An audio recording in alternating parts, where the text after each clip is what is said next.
Hello guys, இன்னைக்கு நம்ம சேனலில் டிவைன் லார்ட் ஆஃப் எவன்ஸ் அப்படின்ற அனிமியோடைய எபிசோட் நம்பர் 6 தான் பார்க்க போகிறோம்.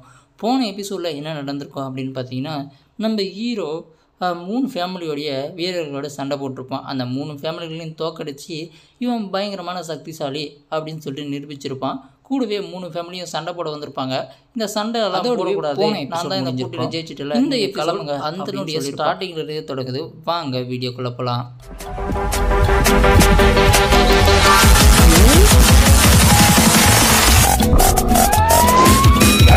மூணு ஃபேமிலிக்கும் என்ன பேசுறது ஏது பேசுறதுன்னு தெரியல. ஏன்னா ஹீரோ தனியாலாம் நின்று 3 வீரர்களை தோக்கச்சிருக்கான். இதெல்லாம் சாத்தியமே கிடையாது. அதுவும் இவன் இருக்கக்கூடிய கல்டிவேஷன் லெவலுக்கு பொறுத்து. அப்படியே இங்கே ஹீரோவோட அப்பா, அவங்களுடைய சித்தப்பா, பெரியப்பா எல்லாருமே ஹீரோவை சூழ்ந்துக்கிட்டு கேட்க ஆரம்பிக்கிறாங்க. முக்கியமாக ஜின்ஜின் கேட்க ஆரம்பிக்கிறான் பாருங்கள். பிரதர் இன்னும் பிரதர் இப்படியெல்லாம் பண்ணுறீங்க, எங்கள் பிரதர் இதெல்லாம் கற்றுக்கிட்டீங்க, ஒரே நாளில் மாறிவிட்டீங்க அப்படின்ற மாதிரி கேட்டுக்கிட்டு இருக்கான் நம்ம ஜிங்ஜிங். இங்கே பார்த்தீங்கன்னா அவங்க அப்பாவும் கேட்குறாரு, அவங்க சித்தப்பாவும் கேட்குறாரு. இங்கே பாருங்கப்பா, இதை பற்றி நான் நாளைக்கா பேசுகிறேன், முக்கியமாக நான் பிரதரை போய் பார்க்கணும் அப்படின்னு சொல்லிட்டு நம்ம ஹீரோ அவனுடைய அண்ணனை பார்க்க வந்திருக்காங்க. அப்படியே பழசெல்லாம் நினச்சி பார்க்குறான். அதாவது இவனுக்கு மொத்தம் 2 பிரதரா, இவங்க மொத்தம் 3 பேரா, ஓகேங்களா? 3 பேரில் இவன் 2வது பிரதர் அப்படின்னு சொல்கிறான். இவன் ரொம்பவும் துருன்னு இருப்பானா, நல்லாவே ஜாலியாக எல்லாத்தையும் உதவி பண்ணிக்கிட்டு ஹீரோவுக்கு சப்போர்ட் பண்ணிக்கிட்டு, இவன் அது மட்டும் இல்லாமல் இவன் பயங்கரமாக மார்ஷல் ஆர்ட்ஸில் ஒரு திறமைசாலியாங்க. அவன் ஒரு சில சமயத்தில் அங்கே ஒரு பெரிய பாம்பு இருக்கான். அதாவது ஒரு பெரிய வெள்ளை ஸ்னேக்கை வேட்டையாடி போகும்போது கீழே விழுந்து அவன் எப்படியோ கீழே விழுந்துட்டான். விழுந்ததுக்கப்புறம் அவனுக்கு அங்கே கால் உடஞ்சிருச்சு. ஆனால் உயிருக்கு எந்த ஆபத்து இல்லை அப்படின்றாங்க. அவன் தான் இந்த பிரதருங்க. இவன் அண்ணன் அடிச்சா சரி அண்ணனை போய் பார்க்கலாம். இன்னொரு பிரதர் இருக்காங்களாம். இன்னொரு பிரதர் எங்கேயோ போனானா ஒரு மிஷினுக்கு. அவன் என்ன ஆனா ஏதானான்னு இன்னும் தெரியவே இல்லை அப்படின்னு சொல்லிட்டு இப்போ ஹீரோ அப்படியே எல்லாத்தையும் அவனுக்குள்ளே நினச்சிக்கிட்டு வந்துட்டுருக்கான். இங்கே இருக்கிறது இப்போதைக்கு ஒரு அண்ணன் தான், இவரையாவது நான் காப்பாற்றணும் அப்படின்ற மாதிரி நினச்சிக்கிட்டு இருக்கான். இப்போ இருக்கக்கூடிய என்னுடைய சக்தியை வச்சு இவருக்கு காலை செயல்பட வைக்க முடியுமா அப்படின்னு சொல்லிட்டு நான் கண்டிப்பாக பார்த்தே ஆகணும். ஏன்னா இவர் வாழ்க்கை இந்த வீல் சேர்லேயே முடங்கி இருக்கக்கூடாது அப்படின்ற மாதிரி ஹீரோ தனக்கு தானே பேசிக்கிட்டு தனக்கு தானே புலம்பிக்கிட்டு வந்துக்கிட்டு இருக்கான். அப்படியே இங்கே வந்த உடனே என்னென்னா எப்படின்னா இருக்க அப்படின்னு சொல்லிட்டு இங்கே ஹீரோ அவங்க அண்ணன்கிட்ட கேட்டுட்ருக்கான். அதுக்கு அவங்க அண்ணனும் சரி, ஏய் எப்படா வந்தா, சரி சீரவா அப்படின்ற மாதிரி இவனும் பேசிக்கிட்டு இருக்கும்போது தான் கேட்குறான். என்ன நல்லா ஜாலியாக இருக்கு போல், என்ன பிரச்சனை இல்லைல்ல, உனக்கு உன்னுடைய மார்ஷல் ஆர்ட் சக்தியெல்லாம் போயிடுச்சு அப்படி இப்படின்னு சொன்னாங்க அப்படின்ற மாதிரி அவங்க அண்ணன் கேட்குறான்.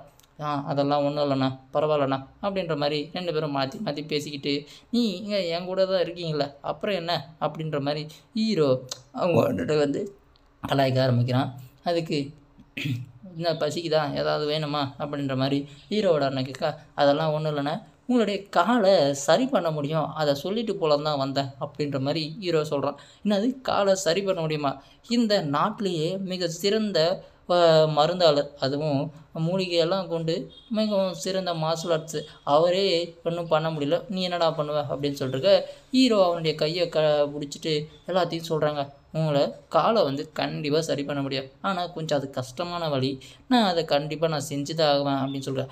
இது எப்படா உனக்கு எப்படா மெடிக்கல் இதுவெல்லாம் தெரிஞ்சிச்சு அப்படின்னு சொல்லிட்டு அவங்க அண்ணன் கேட்க, அதெல்லாம் விடுங்க நான் அப்புறம் சொல்கிறேன், ஆனால் இதுக்கு தேவையானது என்னென்னா எவன்டி ஃபயர் ஸ்டோன் அப்படின்னு சொல்கிறான். அதாவது இந்த எவன்லேருந்து விழுந்துச்சான், அதாவது பழங்காலத்தில் அவனில் நெருப்பு விழுந்துச்சா, அதாவது எரிக்கல் அப்படின்னு சொல்லுவாங்க இல்லையா, அந்த எரிக்கல் விழுந்துச்சு, அதனுடைய ஸ்டோன் கிடச்சிச்சின்னா அதில் இருக்கக்கூடிய எனர்ஜியை நீங்கள் உங்களுக்குள்ளே கல்டிவேஷன் பண்ணி அனுப்பிட்டீங்க அப்படின்னா உள்ளே இருக்கக்கூடிய அந்த கோல்டாக இருக்கக்கூடிய அந்த ஸ்னேக் பாய்சன் க்யூர் ஆகிடும் அப்படின்னு சொல்லிட்டு ஹீரோ சொல்கிறான்.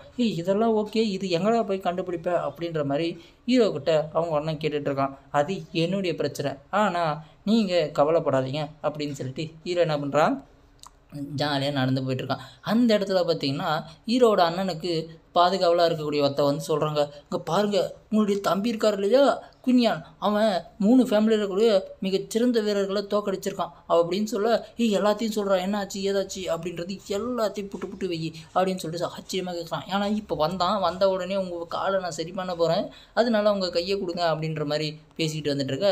அப்படியே இது எல்லாத்தையும் கேட்டுட்ருக்கேன். இந்த எபிசோட் முடியுதுங்க.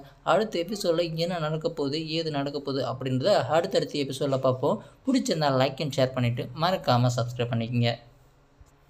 அப்படியே எப்படி இருந்துச்சு இந்த சீரீஸ், கண்டினியூ பண்ணலாமா அப்படின்றதையும் கமெண்ட் பாக்ஸில் சொல்லுங்கள்.